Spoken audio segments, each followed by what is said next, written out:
Nasawi ang 9 gulang na lalaki matapos na mahulog sa inakyat na farm tractor saka tumama sa rotor blade nito sa Barangay Amistad, Tayug, Pangasinan noong linggo.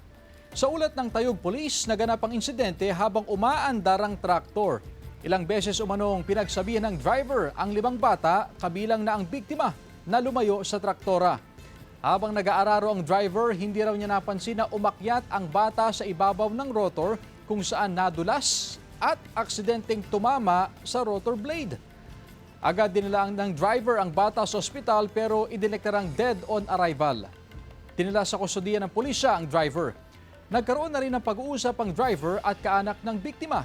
Nangako raw ang driver na magbibigay ng pinansyal na tulong sa mga naulila ng batang biktima. Gayunman, sinisika pa rin ng GMA Regional TV na makunan ng pahayag ang kaanak ng biktima at ang driver ng traktor. Sana po, bantayan po natin itong mga anak natin. Mas dapat nandun palagi yung patnubay at saka gabay ng ating mga parents.